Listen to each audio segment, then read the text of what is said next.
people suffer. And we must get hold of every cent.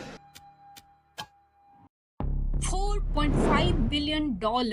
That's how much Jho Low funneled into a lifestyle beyond imagination. Private jets, Hollywood's biggest names on speed dial, and a personal playground of yachts and mansions. But here is the twist. None of it was his. Every dollar he spent was stolen from an entire nation. This is the shocking tale of how a man pulled off a $4.5 billion heist and partied like there was no tomorrow, leaving an entire country in his wake.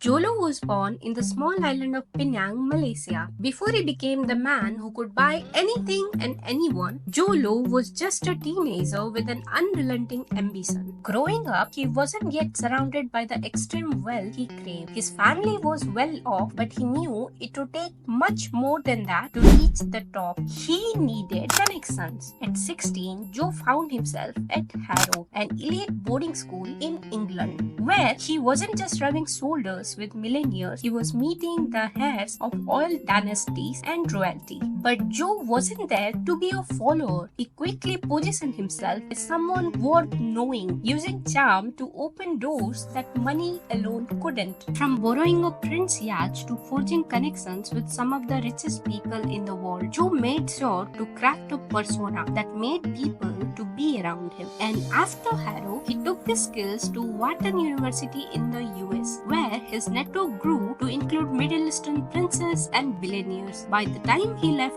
Wharton, Jho had built a web of contacts that spanned continents. And with that, he was ready to make his next move. What his friends didn't realize was that he would use these very connections to pull off one of the greatest financial scams of all time. With a web of elite connections, Jho Low returned to Malaysia with grand ambitions. He didn't just want to be rich, he wanted to be untouchable. And to do that, he needed to build a reputation that made him seem indispensable to the powerful. Jho Low founded his own investment company, the Winton Group, at just 20 years old. He understood that perception was everything, so he spared no expense in crafting an image of success and influence. He set up luxurious offices in the iconic Petronas Twin Towers, a symbol of economic power in Malaysia. The lavish setting wasn't just for show, it sent a message that Jho Low was a serious player on the global stage. Using his connections with influential families in Kuwait, Abu Dhabi, and Saudi Arabia, Jho Low started facilitating high-profile investments. He played a key role in bringing Middle Eastern investment into Malaysian projects, including real estate developments and corporate acquisition. He cultivated relationships with members of the Saudi royal family and prominent businessmen, acting as a bridge between them and Southeast Asian opportunities. In 2008, Jho Low was instrumental in the creation of the Terengganu Investment Authority (TIA), a wealth fund for the oil-rich state of Terengganu. He advised the state sultan and government officials on leveraging their oil revenues for long-term investments. Jho Low's proposal included raising funds through Islamic Middle Eastern investors, showcasing his international reach. Although TIA was a state fund, Jho Low's involvement caught the attention of federal authorities, including then Deputy Prime Minister Najib Razak. Recognizing the importance of political backing, Jho Low sought to build close relationships with Malaysia's top leaders. He became acquainted with Najib Razak and his family, including Najib's stepson Riza Aziz. His charm and ability to deliver impressive deals made him a favorite among certain political circles. To Malaysia's leaders, he was invaluable. But as he grew closer to those in power, he was laying the groundwork for a scheme that would change the course of the nation forever. Jho had the connections, the charm, and now he had the perfect plan. In 2009, he went to Prime Minister Najib Razak with a big idea, the creation of a national fund that would attract foreign investment and help Malaysia make its mark globally. This fund was presented as a way to grow the country's economy and improve the lives of its people by attracting foreign investment, funding development projects, and creating high-paying jobs. But behind the scenes, for Jho Low, it was the perfect opportunity to carry out his grand scheme under the guise of national development. Although Jho Low held no official position within 1MDB, he was instrumental in its formation and exerted significant influence over its operations from behind the scenes. Just months after 1MDB was formed, Jho Low orchestrated a deal with PetroSaudi International, a private Saudi oil company founded by Tariq Ovid and Prince Turki bin Abdullah. On September 28, 2009, 1MDB and PetroSaudi entered into a joint venture supposedly to develop energy projects worldwide. This partnership was presented as a $2.5 billion deal to develop energy resources promising substantial returns for Malaysia. On September 30, 2009, just 2 days after the agreement was signed, 1MDB transferred $1 billion as its initial investment into the joint venture. Here is the twist. $700 million of that money didn't go to the joint venture. Instead, it was redirected to an account at RBI Scotus Bank in Switzerland belonging to a company called Good Star Limited. And who owned Good Star Limited? Jho Low. Of course he did. The transfer was explained away as repayment of a loan that PetroSaudi claimed 1MDB owed. But in reality, there was no such loan. The documents were fabricated to justify the diversion of funds. Jho Low, along with associates at PetroSaudi, created fake agreements and backdated documents to make everything look legitimate. With this maneuver, Jho Low had successfully siphoned $700 million from Malaysia's wealth fund into his own account. But the scheme didn't stop there. In May 2010, 1MDB invested another $500 million into the joint venture. Again, a significant portion of these funds vanished into accounts controlled by Jho Low. By September 2010, an additional $330 million was transferred, bringing the total investment to $1.83 billion. Much of this money was funneled through a maze of offshore companies and bank accounts in places like Seychelles and the British Virgin Islands. With billions at his disposal, Jho Low began living a life of unparalleled luxury. He bought mansions in New York, LA, and London. He acquired masterpieces by Monet, Van Gogh, and Basquiat. He threw extravagant parties attended by celebrities like Leonardo DiCaprio and Paris Hilton.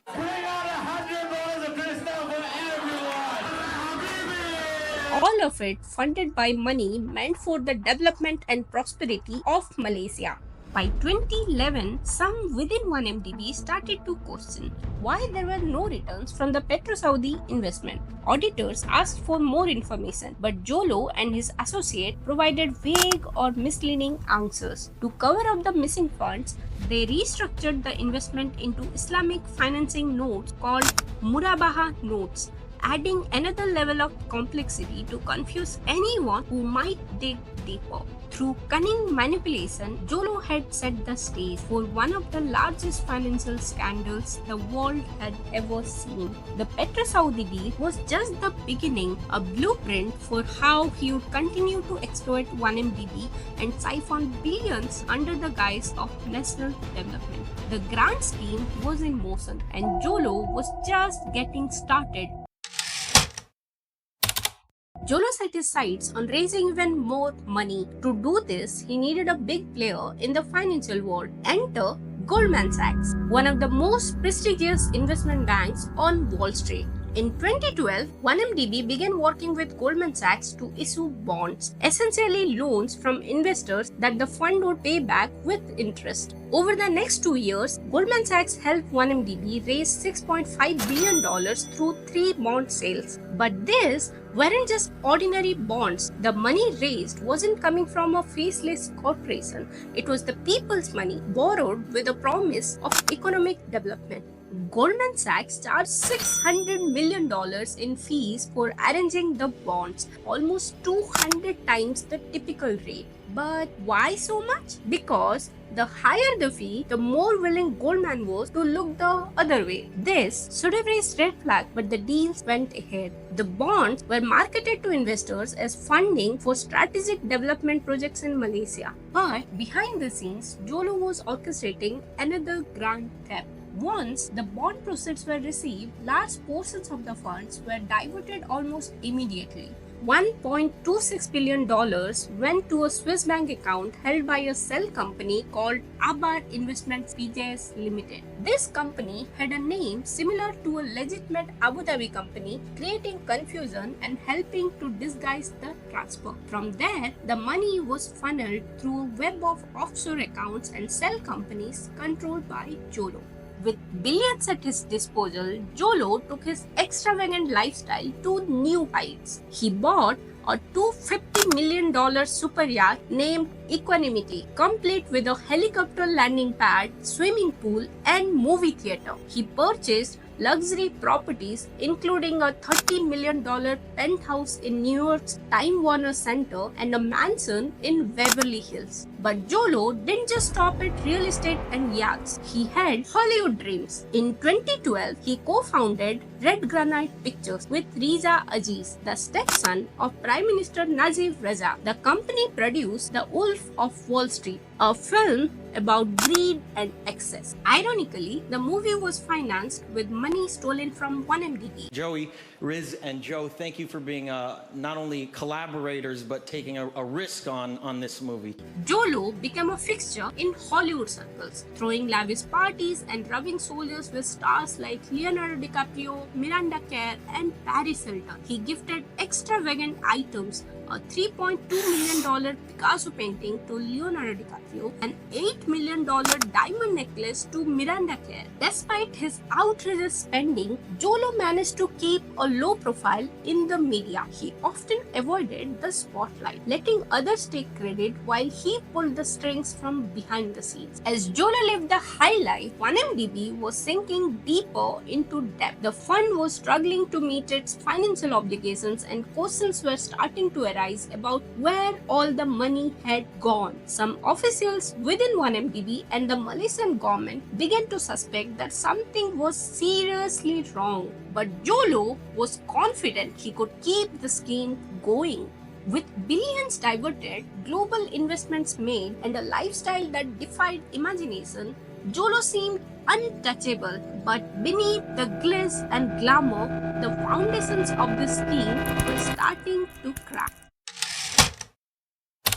By 2014, despite the billions raised and the supposed investments made, 1MDB was sinking under a mountain of debt. The promised developments were nowhere in sight, and whispers of mismanagement began to circulate. Meanwhile, in a quiet corner of Thailand, a man held the key to exposing this entire operation. Xavier Justo, a Swiss national and former employee of PetroSaudi, had access to thousands of emails and documents that detailed the inner workings of the PetroSaudi 1MDB joint venture. Feeling wronged by his former employers, Justo decided it was time to reveal the truth.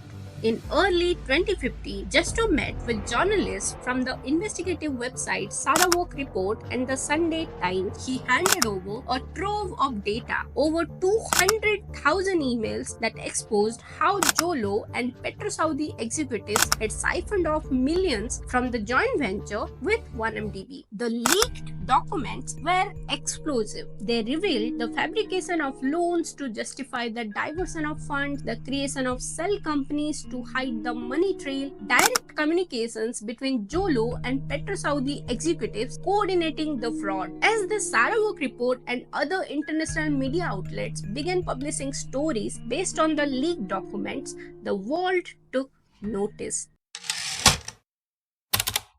The Malaysian public was stunned. How could such a massive fraud have gone unnoticed? In July 2015, the Wall Street Journal published a damning report revealing that nearly $700 million had been transferred into the personal bank accounts of Malaysia's Prime Minister Najib Razak. Najib denied any wrongdoing, insisting that the funds were a donation from a Saudi royal. But the explanations did little to control the public outrage. Meanwhile, Javier Justo faced consequences for his actions. In June 2015, Thai authorities arrested him on charges of blackmail based on allegations made by PetroSaudi. He was sentenced to 3 years in prison, a move widely seen as an attempt to silence him. Despite his imprisonment, the information Justo provided continued to fuel investigations around the world. The US Department of Justice launched a significant investigation. The US DOJ described it as the largest kleptocracy case to date. They alleged that over $4.5 billion had been stolen from 1MDB between 2009 and 2015. Swiss prosecutors opened criminal proceedings against entities associated with 1MDB for suspected money laundering. The Monetary Authority of Singapore investigated banks and froze accounts linked to 1MDB, eventually shutting down 2 private banks involved in this scandal. Authorities moved to seize assets purchased with the stolen fund. The $250 million super yacht Equanimity. Indonesia on Wednesday seized a luxury yacht on the island of Bali sought by the US Department of Justice as part of a multi-billion-dollar corruption investigation. Luxury properties in New York, LA and London was targeted, along with high-end artwork including pieces by Monet and Van Gogh. The US DOJ also claimed rights to films like The Wolf of Wall Street. The fallout extended to global financial institutions. Tim Leisner, a former Goldman Sachs partner, pleaded guilty to conspiring to launder money and violate anti-bribery laws. He admitted to paying massive bribes to Malaysian and Abu Dhabi officials, unraveling more of the tangled web. In April 2022, Roser NG, another former Goldman Sachs banker, was convicted by a US jury for his role in the scheme. These convictions highlighted the extensive reach of the scandal and the complicity of high-ranking individuals in prominent financial institutions. Anytime someone says Goldman Sachs, you know something bad happened. As the net closed in, Jho Low vanished. Reports suggested he was moving between Hong Kong, Macau and China, countries where he could even arrest due to lack of extradition agreements with Malaysia. Despite international warrants and Interpol red notices, Jho Low remained elusive, issuing statements of innocence through his lawyers but avoiding any face-to-face encounters with the authorities. Back in Malaysia, the public was furious. Protests erupted across the nation, with citizens demanding transparency, accountability, and the resignation of those involved. A message, a true signal to the Prime Minister that he needs to go.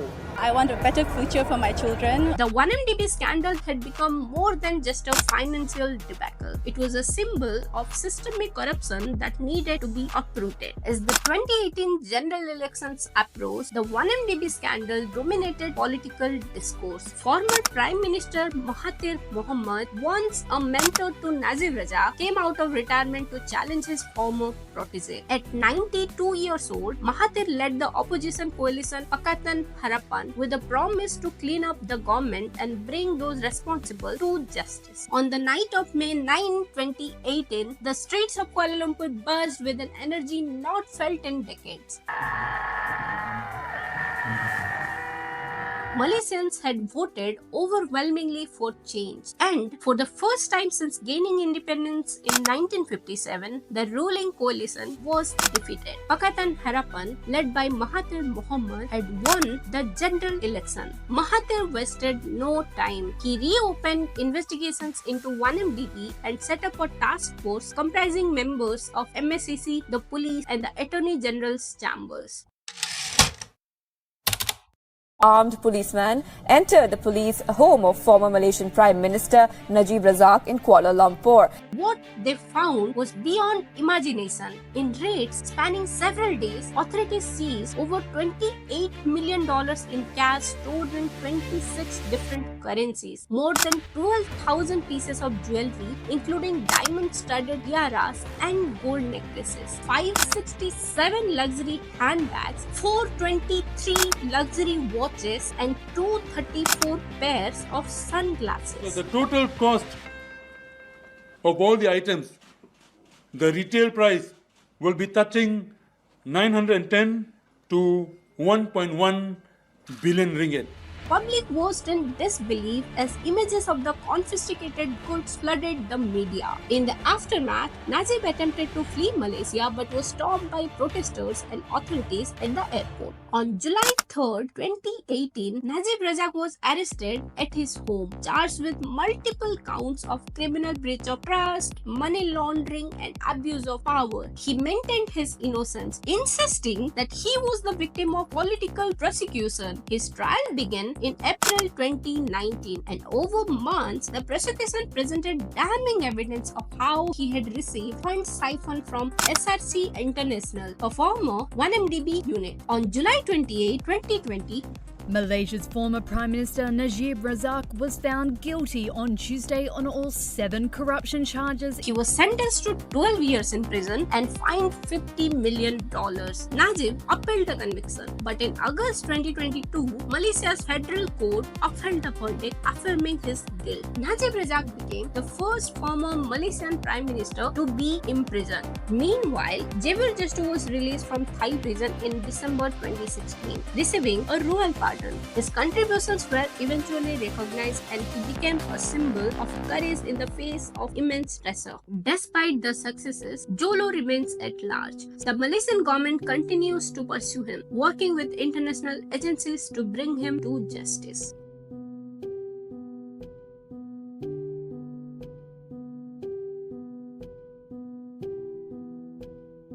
In a statement read by his son today, former Prime Minister Najib Razak has apologized to Malaysians over the 1MDB fiasco. It pains me every day to know that the 1MDB debacle happened under my watch. The 1MDB scandal didn't just tarnish Malaysia's global reputation, it had real consequences for its people. The stolen funds contributed to increased national debt, affecting public services and economic stability. In the end, the story of 1MDB is not just about the fall of the corrupt, but the rise of a nation's spirit. It's a powerful reminder that when people demand truth and justice, they hold the power to reshape their future. If you like this video, you would definitely love this one too. Please subscribe to the channel. See you in the next one. Thank you so much for watching. Stay curious. Bye.